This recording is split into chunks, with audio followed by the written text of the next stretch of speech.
Déjà, il faut regarder le constat, hein, où est-ce qu'on en est à La Réunion. La Réunion, parmi les DOM, est quand même exemplaire. Je rappelle juste quelques chiffres. Sur les fruits et légumes frais, on est autonome à près de 70%. Sur les filières élevage, donc les viandes, on est plutôt autour de 45-50%, le lait 30%.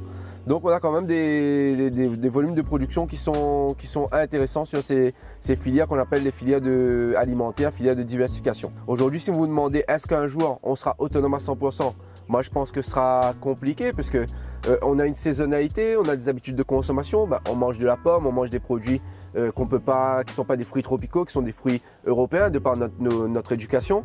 On mange du riz comme plat principal et on sait bien que sur 45 000 tonnes de riz, la production réunionnaise est pour l'instant très confidentielle.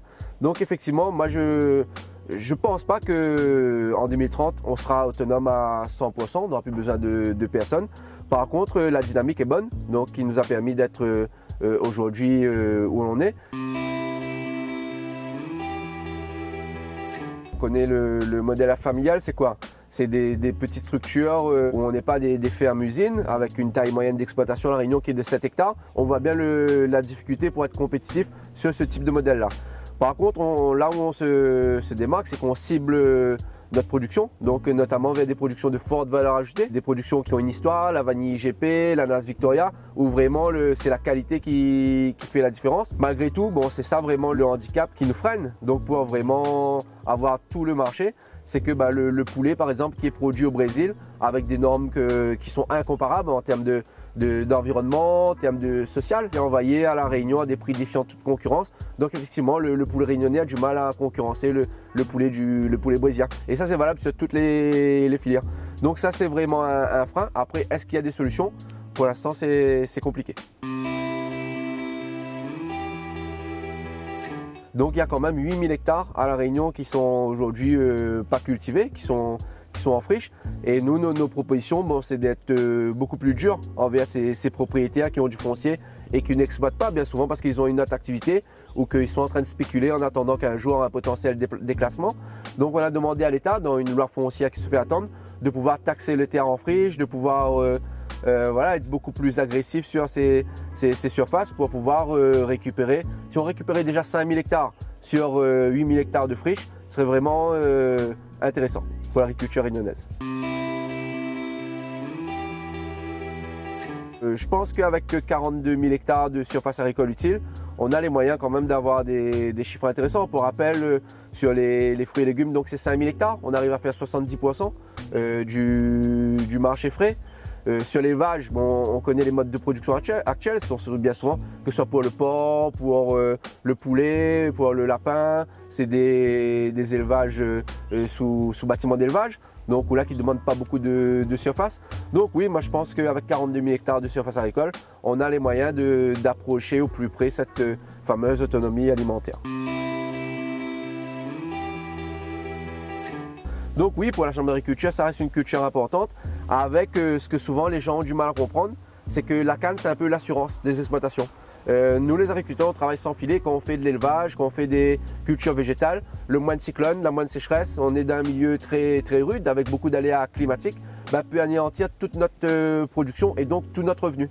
La canne, on sait aujourd'hui, c'est la plante qui résiste au cyclone, qui résiste à la sécheresse, qui résiste aux intempéries.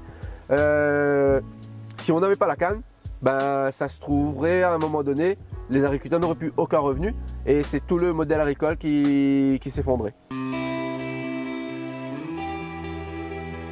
On a des cultures qui sont très adaptées à La Réunion, patates, manioc, cambar, qui sont pareils, qui ont les mêmes caractéristiques que la canne, donc qui résistent bien aux cyclones, qui sont des cultures plutôt robustes.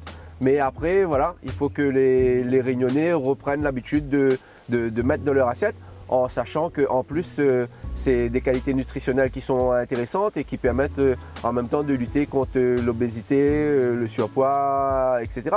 Moi, je connais beaucoup de sportifs qui mangent ces aliments-là, qui l'intègrent dans leur alimentation et c'est bien. On parle des légumes longtemps, hein. Il y a beaucoup d'opérations aujourd'hui qui sont en train de les remettre au goût du jour et la Chambre d'agriculture est très favorable parce que finalement, la diversité, c'est la richesse. plus on aura une diversité de production agricole, ben, plus le consommateur pourra s'y retrouver. Et puis c'est vrai qu'il y a un lien affectif très fort. Et moi je vois les efforts payent, puisque aujourd'hui quand on parle de la pomme en l'air, le patof, il y aurait tellement d'exemples à donner. C'est des produits qui reviennent dans les assiettes, et nous, ça nous permet que chaque agriculteur trouve son créneau pour pouvoir satisfaire les consommateurs. Les prix, ils sont régis par les lois du marché.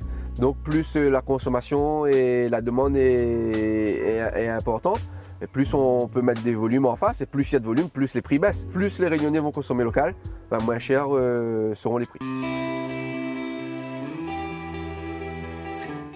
Nous, ce qu'on porte, c'est des marchés de producteurs. Donc, on a structuré une association des marchés de producteurs. On incite les communes à les mettre en place sur leur territoire. Le département a son marché de producteurs. On encourage aussi les magasins de producteurs. Donc, on a inauguré le premier au Tampon, au domaine de Archambault.